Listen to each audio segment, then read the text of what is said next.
Parents మెచ్చిన university సంకల్ Chand Patel university Gujarat. కుదరదు కుదరదు, వీడికి పిచ్చి పట్టినట్టుందండి. ముందు నచ్చలేదని చెప్పి ఇప్పుడు ఆ అమ్మాయి నచ్చిందంటున్నాడు. ఎక్కడో కాలు విరిగిన పోలీస్ కుక్కని తీసుకొచ్చి దాన్ని గిఫ్ట్ గా ఇచ్చి నన్ను ఐస్ చేస్తున్నాడు.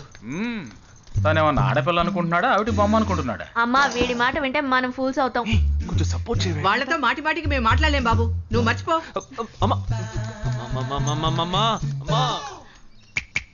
ఏంటి ఎగతాళిగా ఉందా?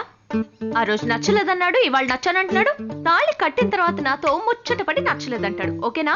నేను చెప్పేది విను. ఒక అబ్బాయి ప్రపోజ్ చేస్తే first I love you two అని లవ్ చేసి చూడాలి. ఒకవేళ నచ్చకపోతే బ్రేకప్ చేసుకుంటే పోయే. కానీ కాదని ముందు చక్కగా ఆలోచించి చెప్పాలి. ఈ వయసు వయ్యారం ఉన్నంత కాలమేనే అబ్బాయిలు మన చుట్టూ తిరిగేది. కొన్నేళ్లయ్యాక మనము అమ్మలకు మళ్ళీనే మనకే ఒళ్ళొచ్చేస్తుంది. అమ్మాయిలు వద్దు అని చెప్పే ముందు ఒక్కసారి వాళ్ళ అమ్మల్ని గుర్తు తెచ్చుకుంటే మంచిది. అదంతా నాకు అనవసరం. నేను జిమ్కి పోయి కరెక్ట్గా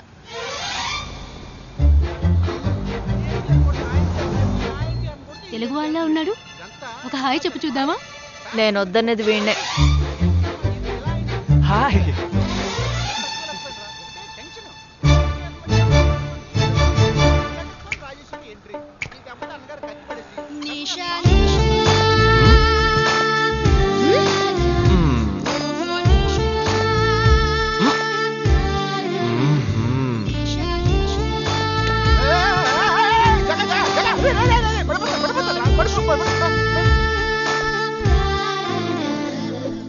ఏంటి జంతికి లేస్తున్నాడు?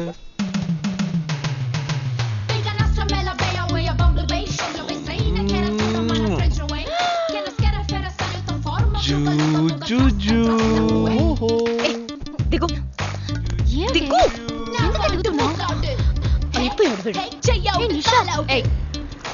ఇప్పుడు నువ్వు నాకెందుకు ముద్దిచ్చావు? అది నేను నా అద్దానికేగా ముద్దిచ్చింది. ఇది నా అద్దం. నా అద్దానికి నేను ఏమైనా ఇచ్చుకుంటాను. వద్దు నీదే, కానీ అందులో ఉన్న మొహం నాది. అది గవర్నమెంట్ దమ్మా. హలో, ఇది నా అద్దం. నేను ముద్దిచ్చుకుంటా, బుజ్జగిచ్చుకుంటా, బద్దలు కొట్టుకుంటా. అది నా ఇష్టం. నువ్వేంటి బద్దలు కొట్టేది? నేనే బద్దలు కొడతాను. Public road. ఎంత ధైర్యం ఉంటే నాకు ముద్దిస్తావు? అసలు నువ్వేం పోలీస్ వయ్యా? బియ్యం బస్తాలు పెడితే లోపల తోసి ఎరగదీస్తారు. నా అత్తగారి కన్నా డేంజర్ గా ఉంది. బాక్సర్ నిషా గురించి శాస్త్రి నగర్ లో అడుగు చెప్తారు.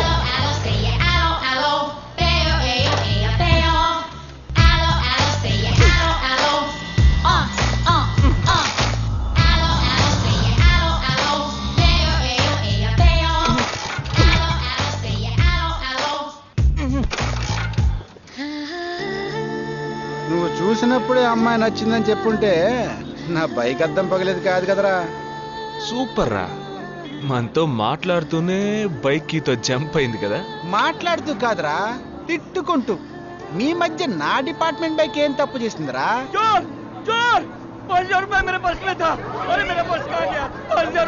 घबराओ मत, घबराओ मत, घबराओ मत. चोर बस में ही होगा. मैं पुलिस वाला हूँ. हम दोनों पुलिस वाला हैं. सबको चेक करेंगे, पता चल जाएगा. Wait wait wait. ड्राइवर, बस को रुको. कोई उतरेगा नहीं. सबको चेक करेंगे.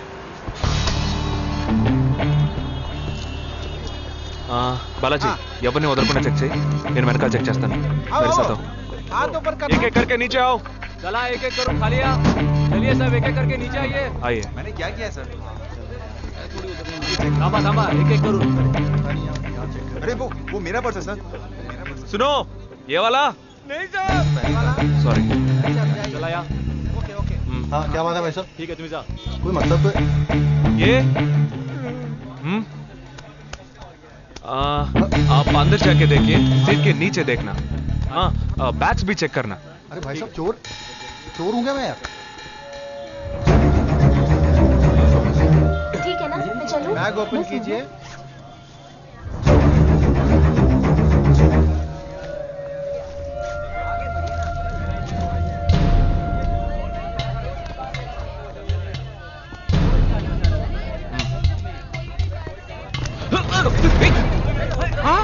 पर्स को चोरी करके मेरा पर्स. मेरा पर्स. दंग वीडरा.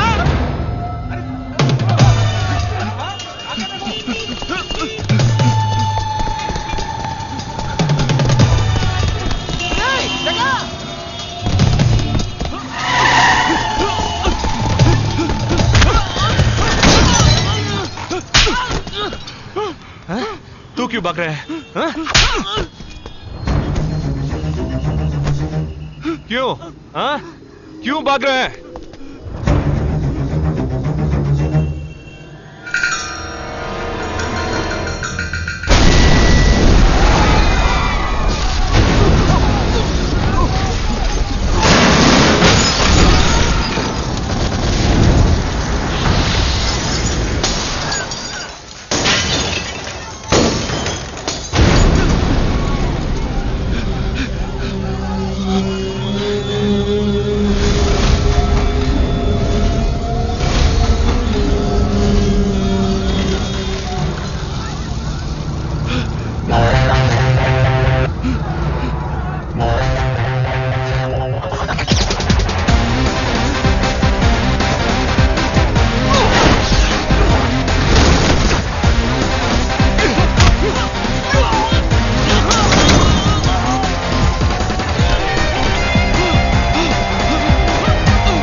We'll leave no stone unturned to solve this case. मुझे इस बात का पूरा यकीन है कि कोई पुख्ता सबूत जरूर मिलेगा। मैं इस तरह के आतंकवादी संगठनों को बता देना चाहता हूं कि सिर्फ एक बस ब्लास्ट को वो अपनी जीत ना समझें। ముందండి ఎంక్వైరీ చేయడం మానేసి హాస్పిటల్ నుంచి ట్రీట్మెంట్ ఇస్తున్నారు చూడరా. अपने इस देश की जनता के लिए मैं अपने जिस्म को तार तार करके भी इनकी रक्षा करूंगा। जिस तरह अपनी जान की बाजी చూడు ఊపిరాడకుండా ఎలా మాట్లాడుతున్నాడు. వీడే పెద్ద పట్టుకున్నట్టు. అది నేనుండాల్సిన చోటు నువ్వే కిందకి ఈడ్చుకొచ్చేసావు. ఇలా టీవీలో గనక నేను వచ్చుంటే ఈ పాటికి మా అత్తగారు బెదిరిపోయి ఉండేది. ఇంట్లో సీనే రివర్స్ అయి ఉండేది. రేయ్ ఇన్స్పెక్టర్ అయి ఉండేవాడిని. कि जब तक मुझ जैसे जाबाज सिपाही about 18 people killed and about 26 people injured. బస్సులో బాంబు పేల్చి ప్రజల్ని ఆందోళనకి గురి చేయడం తీవ్రవాదుల ఉద్దేశం అయ్యుండదని, మరో చోటికి తరలించే సమయంలో ఊహించని విధంగా ఆ బాంబు పేలి ఉండవచ్చని, పట్టుబడిన అజ్మల్ లతీఫ్ వంటి తీవ్రవాదులు ఇంకా ఎంతో మంది ఉండి ఉంటారని, వారి భవిష్యత్ ప్రణాళికలు కూడా ఏమిటో తెలియకపోవడం మరింత భీతిని కలిగిస్తోందని హోమ్ మినిస్టర్ విచారం వ్యక్తం చేశారు. ప్రస్తుతం ఆంధ్రప్రదేశ్ యాత్రాంధ్రప్రదేశ్ గా మారింది. పాదయాత్రలకు వస్తున్న ప్రజానికాన్ని చూసి నిజానిజాల అంచనాలు తారుమారవుతున్నాయి.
నీ కోసం ఎదురు చూస్తున్నాను రా.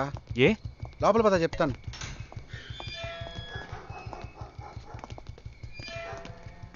This is Jagadish's house. Yes. Keep whatever I said in mind, okay? You all stay alert. Okay. It's an unofficial duty, so stay in separate channel on the walkie, okay? ठीक है. ఇంత రాత్రి వచ్చారేంట్రా? వీళ్ళందరూ నాతో వర్క్ చేస్తున్న వాళ్ళు, of డ్యూటీలో ఉన్నారు. ఈ రాత్రంతా వాళ్ళకి ఇక్కడ కాపలాగా ఉంటారు. తెల్లారగానే నీ ఫ్యామిలీతో నువ్వు ఆంధ్ర వెళ్ళిపో. ఎందుకు వెళ్ళాలరా? హాస్పిటల్ నుంచి వాడు తప్పించుకున్నాడు. ఏంటి? ఒక డాక్టర్ని, 2 పోలీస్ ఆఫీసర్ని చంపాడు. చంపాడా? నీకు తెలియదులే, నువ్వు లోపలికి వెళ్ళు. నువ్వేగా వాడిని పట్టుకుంది. ఒకవేళ నేను వెతుక్కుంటూ వస్తాడేమోనని చిన్న డౌట్, అందుకే వెళ్ళి తీసుకొచ్చాను. ఆప్ దోనో పీछे जाइए. సరే నేను వెళ్ళొస్తాను రా, జాగ్రత్త.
आजकल सब बदल गए साहब।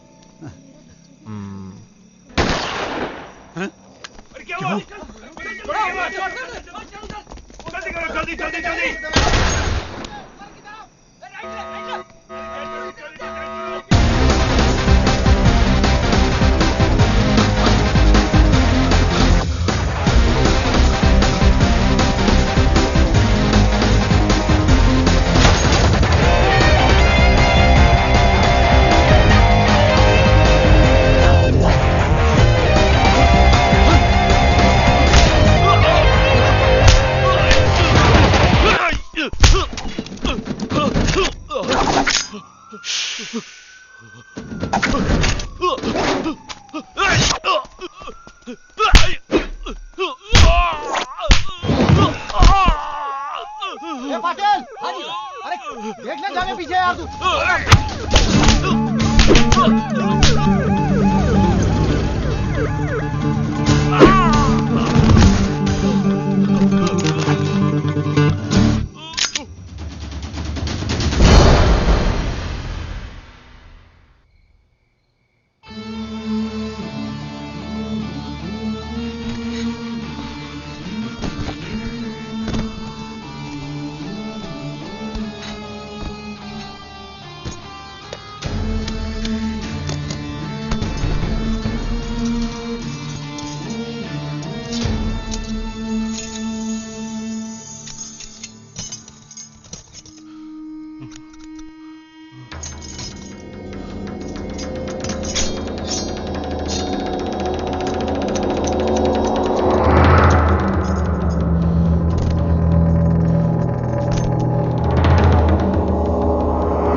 బస్ లో ఉన్న చిన్న స్కూల్ పిల్లల్ని నేను చేశారని పనిచేశారా?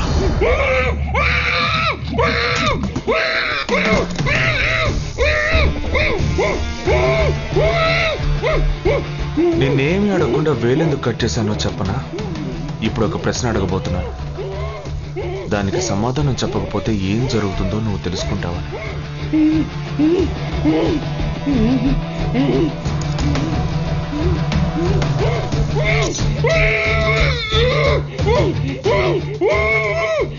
एक क्वेश्चन, एक ही सेकंड, जवाब दो, नहीं तो दूसरी उंगली भी जाएगी। Someone helped you at the hospital. Who was that? Security chief Somashankar.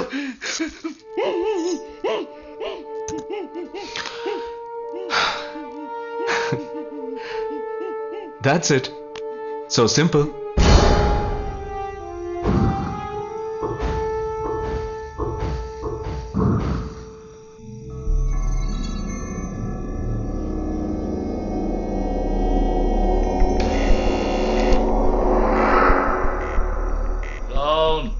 मैं हूं।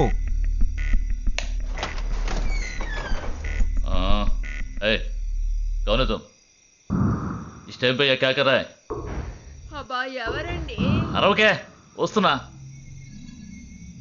अरे तेरा से पूछ रहा हूँ क्या कर रहा है इधर? మీతో కాస్త మాట్లాడాలి. కొంచెం మేడ మీదకి వస్తారా?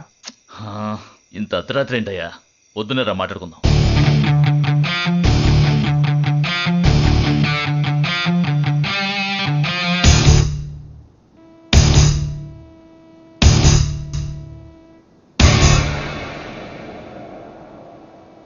నువ్వు తప్పించిన వాడు ఇప్పుడు మా ఇంట్లోనే గెస్ట్గా ఉన్నాడు. సారీ, నేనెవరో చెప్పలేదు కదా. నా పేరు జగదీష్, ఇండియన్ ఆర్మీ. కానీ నేను అది మాత్రమే కాదు, DIA, డిఫెన్స్ ఇంటెలిజెన్స్ ఏజెన్సీలో వన్ ఆఫ్ ది స్పెషలిస్ట్, మిలిటరీలో సీక్రెట్ ఏజెంట్. ఈ విషయం నాతో వర్క్ చేసే వాళ్ళకి, నా ఫ్రెండ్స్కి, అంతెందుకు నా ఫ్యామిలీ కూడా తెలియదు. మరి ఇదంతా నీతో ఎందుకు చెప్తున్నాను అనుకుంటున్నావా? నువ్వు ప్రాణాలతో ఉండబోయేది లేదుగా. మేము క్యాంపులో ఉండేటప్పుడు ఆ దేశం వాళ్ళు మమ్మల్ని కాల్చడం, మేం తిరిగి వాళ్ళని కాల్చడం అప్పుడప్పుడు జరుగుతూ ఉంటుంది. ఒకరోజు మా క్యాంప్లో రవి అనే ఒక అతను, అతనిది మన రాష్ట్రమే, సడన్ గా అదృశ్యమయ్యాడు. 7 రోజులు ఎంత వెతికినా దొరకలేదు. 8వ రోజు దొరికాడు. పాపం వాళ్ళ క్యాంపులో చిక్కుకొని ఉంటాడు. వాడిని 7 రోజులు చిత్రహింసలు పెట్టి వాడి కళ్ళు 2 పీకేసి ఈ బియర్ బాటిల్ ఉందే, బియర్ బాటిల్, దాన్ని కింద నుంచి లోపలికి మొత్తం లోపలికి తోసేసి పగల కొట్టేశారు. మేమే వాళ్ళ ఇంటికి వెళ్ళి ఆ బాడీని అప్పగించొచ్చాం. తల్లి గుండెలు బాదుకుంటోంది, తండ్రి ఏడుస్తున్నాడు, అక్క చెల్లెళ్ళు కన్నీళ్లు కారుస్తున్నారు. 14వ రోజు వాడి తమ్ముడు వచ్చాడ్రా మిలిటరీకి. ఇక్కడ మీరంతా సంతోషంగా బతకాలనే కదరా అక్కడ రోజు మేము చస్తున్నాం.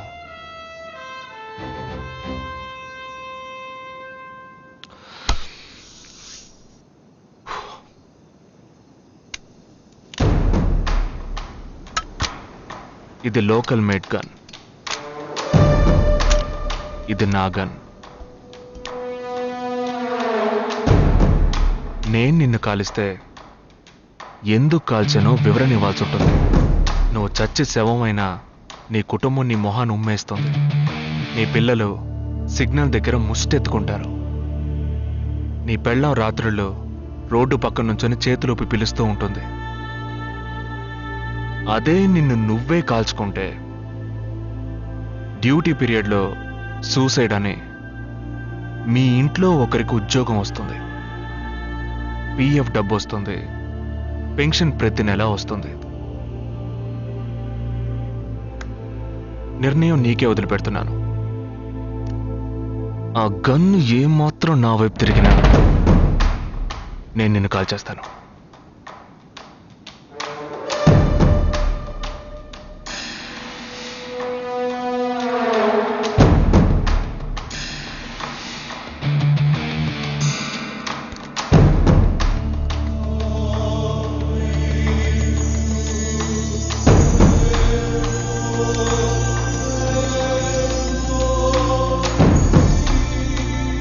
పెద్ద ప్రమాదంలో అడుగు పెట్టావు.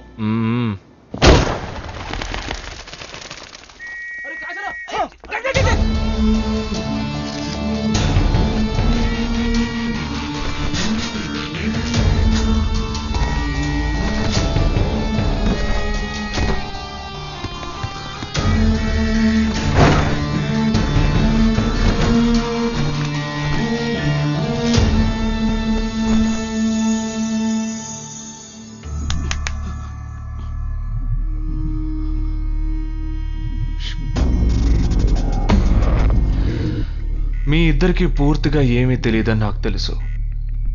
ओह सॉरी, मुझे पता है तुम दोनों को पूरी बात पता नहीं.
రవి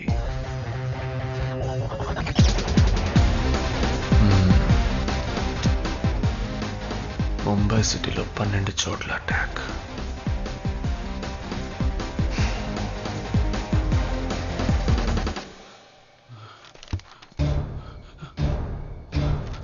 कब?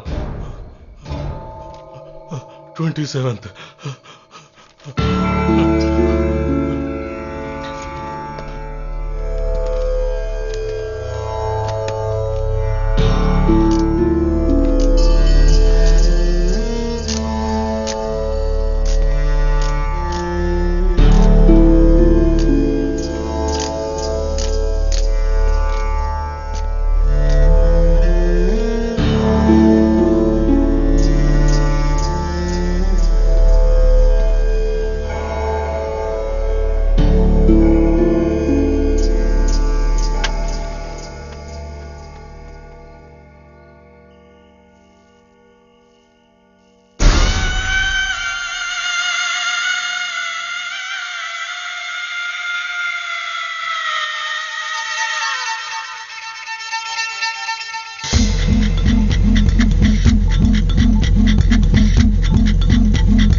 మన ఫ్రెండ్స్ లో దీనికే ఫస్ట్ పెళ్లి జరుగుతుంది. అవునవును, గుంటూరు నుంచి వచ్చి గుజరాత్ అని ఎలా పట్టుకుందో చూడు. అది చాలా తెలివైందే. Thank you very much.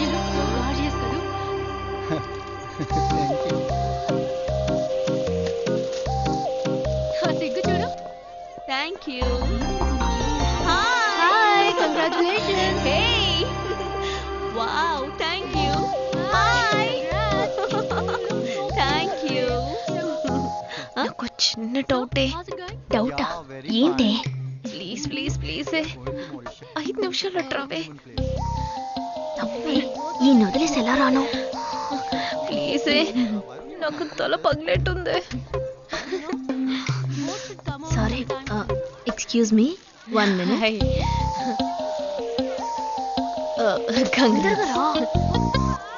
ఏంటి? మన కాలేజ్ లో నా తర్వాత నువ్వే అందంగా ఉండేది. సరే, ఈక్వల్ గా ఉంటాం. హాస్టల్ రూమ్ ఫుల్ గా రణబీర్ కపూర్, షాహిద్ కపూర్, జాన్ అబ్రామ్ లో ఫోటోలు పెట్టుకున్న దానివి ఇలాంటి సొట్టగాడిని, ఇలాంటి వారిని ఎలా పెళ్లి చేసుకుంటున్నావే? ఇలా చూడు, ప్రాక్టికల్ గా ఆలోచించు. నెలకి 2 లక్షలు సంపాదిస్తున్నాడు. ఎంతకు మించి ఏం కావాలే? పిచ్చిదానా, అందానికి సంపాదనకి సంబంధం లేదే. సంపాదించేవాడు అందగాడే అవ్వక్కర్లేదు. నన్ను పోనివ్వే. చూడు, రిసెప్షన్ లో ఒక్కడే ఫోటోస్ కి పోసిస్తున్నాడు. అది కాదు, ఒకడు అందంగానూ ఉండి చక్కగా సంపాదించేవాడు అయితే తల్లి దండం పెట్టి మరి పెళ్లి చేసుకో.